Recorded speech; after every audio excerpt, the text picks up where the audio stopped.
네, 안녕하세요. 서울인원초등학교 교사 장현창입니다. 오늘은 제가 한 학기 동안 운영한 꿈실에 대해 간략히 소개를 해드리고자 합니다. 제가 꿈실에 관심을 갖게 된 계기는 바로 선배 선생님의 추천이었습니다. 꿈실을 하면 장 선생님이 원하는 교육활동을 하는데 큰 힘이 될 테니까 꼭 지원해보라. 저에게 이런 말씀을 해주셨는데 저는 그 말씀을 듣고 곧바로 꿈실에 대해 찾아보기 시작했습니다. 그리고 저는 이 꿈실을 통해서 내가 지향하는 생태 전환 교육을 효과적으로 실천할 수 있겠구나 라는 확신을 얻었습니다.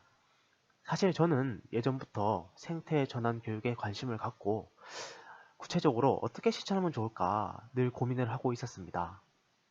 그래서 이번 꿈실을 계기로 저는 삶의 전환을 실천하는 통통통 생태 시민 육성을 목표로 삼았습니다. 꿈실 통통통 역량 기르기 프로젝트를 통해서 학생 참여 선택 활동 그리고 협력적 프로젝트를 바탕으로 해서 기후위기 시대에 지속 가능한 삶을 위한 생태 감성을 학생들에게 함양하고 그리고 학생 중심의 프로젝트를 통해서 학생들의 호기심과 흥미를 유발하는 동시에 활발한 소통과 협력을 통해서 의사소통 역량, 공동체 역량을 함양하고자 합니다. 꿈실의 운영 방향에 대해서 간략히 설명드리겠습니다. 첫째, 학생들이 스스로 주제를 탐색하고 공부하고 싶은 내용을 계획할 수 있는 학생 중심 수업을 실현하고자 합니다. 생태 문제를 고민하고 직접 해결하는 과정에서 지속 가능한 생태 행동 실천 동기를 강화하는 수업을 하고자 합니다. 둘째로, 우리 학교의 환경적 특성, 그리고 저희 반 학생들의 특성을 바탕으로 성취 기준을 재구조화하고 다양한 교과를 융합한 주제 중심 생태 전환 교육과정을 구성한 다음 교육과정 수업 평가 일체화를 통해서 교육의 전 과정을 유기적으로 계획, 운영하고자 합니다. 현재 저희 학교는 주 3회 원격 수업을 실시하고 있는데요. 블렌디드 수업을 실시해서 온 오프라인을 병행하고 있는 수업 상황에서도 의미 있는 학습 경험을 학생들에게 제공하고자 합니다. 그리고 마지막 셋째, 지역사회의 인적, 물적 자원을 적극 활용해서 다양한 직접 체험 활동 기회를 제공하고 이를 통해 자연 감성 그리고 관련 역량을 효과적으로 함양하고자 합니다. 지금부터는 그동안 꿈실을 통해 실천하고 경험해온 것들을 몇 가지 소개해 드리겠습니다. 첫 번째로 소개해 드릴 것은 나만의 보물 식물 기르기라는 활동입니다. 이 활동은 먼저 집에서 자신이 관심 있는 식물에 대해서 조사를 합니다. 그리고 그 조사한 내용을 바탕으로 조사 보고서를 바탕으로 교실에서 학급 회의를 진행하는데요. 이 학급 회의에서 우리가 과연 집에서 기르기에 어떤 식물이 적합할까 이야기를 나눠봤습니다. 그런 이야기를 토대로 직접 자신이 기를 식물을 정해보고 열심히 가꾸면서 생명의 소중함을 느껴보는 시간이 되었습니다.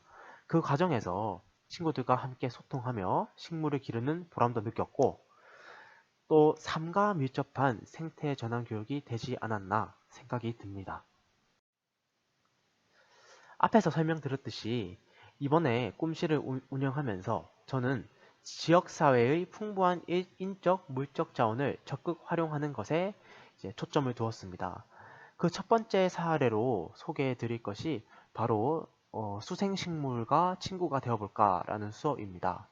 지역사회에 계시는 훌륭한 도시농업 전문 강사님을 초빙해서 학교에 있는 수생식물을 직접 관찰해보고 친구들 그리고 선생님과 함께 이야기를 나눠보는 시간을 가졌습니다. 학교 곳곳에 있었지만 별 관심을 두지 않았던 수생식물들을 재발견하고 이를 신기해하는 아이들의 똘망똘망한 눈빛이 아직도 기억에 남습니다. 그리고 꿈실을 운영하면서 관악구청과의 협력도 활발히 진행하였습니다. 관악구청과는 두 가지 프로그램을 연계해서 운영했는데 첫 번째는 태양광 자동차 만들기입니다.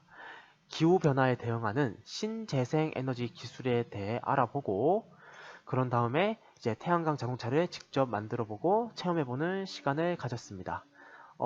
생소한 신재생 에너지 기술이 신기했는지 아이들이 열심히 질문하고 또 집중해서 탐구하던 모습이 제 기억에 많이 남았습니다.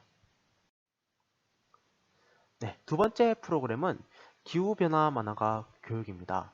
구청과 연계해서 지역사회 강사분을 초빙해가지고 수업을 진행했는데 기후변화 관련 영상 자료를 시청하고 이제 기후변화가 우리의 삶에 어떠한 영향을 미치고 있는지 알아본 다음에 이제 기후 위기로 인해 우리의 삶이 위기를 맞은 상황을 가정해서 학생들이 만화를 제작하고 발표하는 수업이었습니다. 아이들의 창의적인 아이디어가 톡톡 튀어나오는 시간이 되었습니다. 다음으로 미술, 음악 및 창의적 체험 활동과 연계하여 왜 이렇게 덥지 뮤직비디오를 만들어보는 활동을 해봤습니다.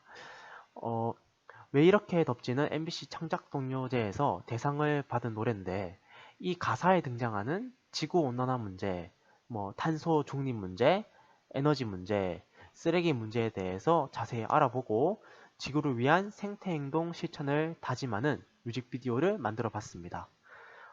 이렇게 완성된 결과물은 SNS에 공유해서 함께 감상해보고 소감을 나눠보는 시간도 가졌습니다. 우리 반은 학급 회의를 자주 하는데요. 이 학급 회의를 통해서 한 달에 한 번 생태 발자국 점검의 날을 운영하기로 결정했습니다.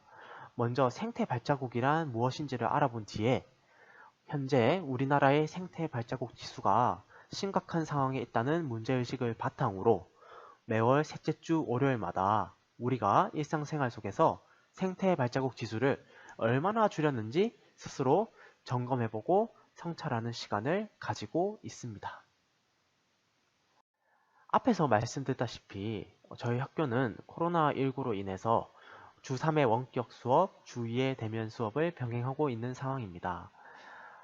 제가 꿈실을 운영하면서 초점을 맞춘 것 중 하나가 바로 원격 수업과 대면 수업 두 가지가 서로 분리되지 않고 상호 연계가 되도록 노력하는 것입니다.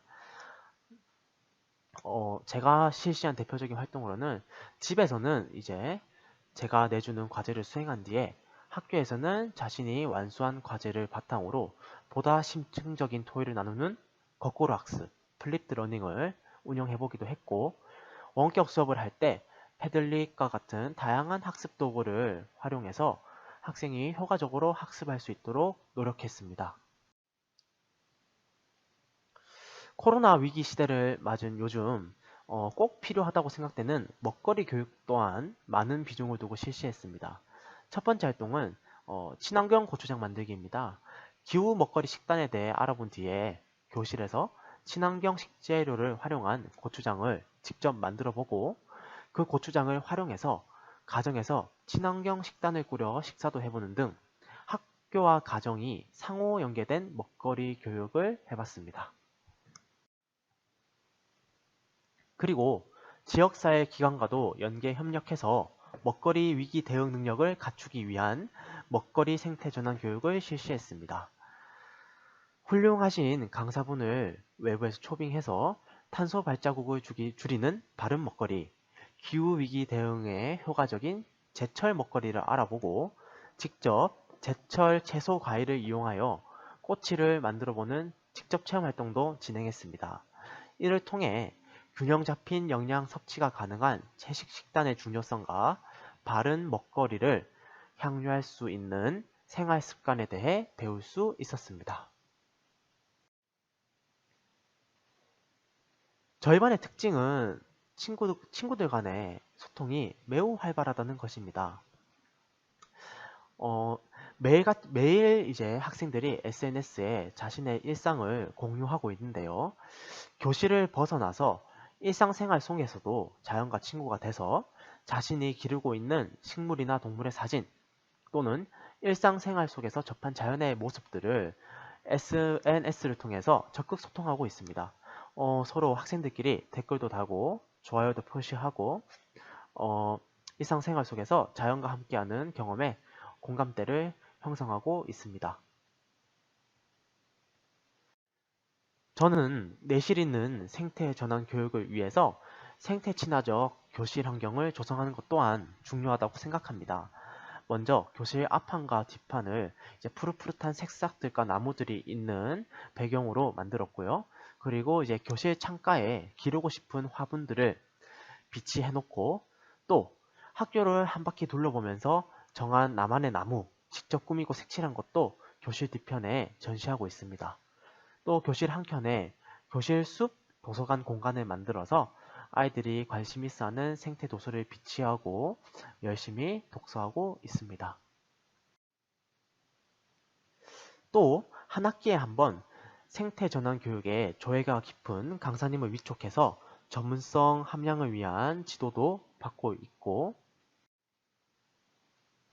생태 전환 교육에 관심이 있으신 동료 선생님들과 패들릭 카톡방을 구성해서 좋은 수업 아이디어를 수시로 공유하고 적극 소통하고 있습니다. 지금까지 꿈실에서 실천하고 경험해왔던 것들을 소개해드렸는데 사실 마음 먹은 대로 잘 운영되지만은 않았습니다. 꿈실을 운영하면서 제가 고쳐야겠다라고 느꼈던 주요 문제 3가지를 소개해드리겠습니다. 첫째는 창의적인 수업보다는 주변에 잘된 사례들을 벤치마킹하는 게 상당 부분을 차지했다는 것입니다. 처음에는 창의적인 아이디어를 짜내가지고 생태 전환 교육을 해보자 마음먹었지만 아무래도 제 전문성과 경험의 부족으로 인해 한계가 있었다고 생각합니다. 두 번째는 코로나 방역수칙 준수로 인한 제한적 교육활동 운영입니다. 코로나19의 확산으로 인해서 학교 바깥 지역사회에 있는 다양한 물적 자원을 많이 활용하지 못한 점이 아쉽습니다. 그리고 마지막 셋째는 원격 수업에서 이루어졌던 활동의 다양성이 부족하지 않았나는 것입니다. 구글 설문, 패들리, 클래스 123 등 다양한 도구를 활용했지만 주사의 원격 수업으로 인해서 직접 체험 활동을 많이 실시하지 못한 점이 아쉽습니다. 그래도 저희 반은 한 줄기 빛과 같은 꿈실이 있어서 많은 것을 해낼 수 있었다고 생각합니다. 가장 중요한 성과, 제가 생각하기에 가장 중요한 성과는 학생들에게 생태 시민으로 자랄 수 있는 밑거름을 제공했다는 것입니다. 그리고 생태 전환 교육을 충실히 반영한 학급 교육과정을 미리 계획하고 준비해서 내실 있는 생태 전환 교육 운영이 가능했다고 생각합니다. 또 생태 전환 교육에 관심 있는 동료 선생님들과 소통하면서 전문성 성장을 위한 계기가 되었다는 점 또한 의미가 큽니다. 지금까지 꿈실을 운영하면서 잘된 부분은 앞으로 더욱 키워나가고 부족했던 부분은 앞으로 더욱 보강함으로써 삶의 전환을 실천하는 생태 시민 육성에 최선을 다하겠습니다. 네, 지금까지 경청해 주셔서 감사드립니다.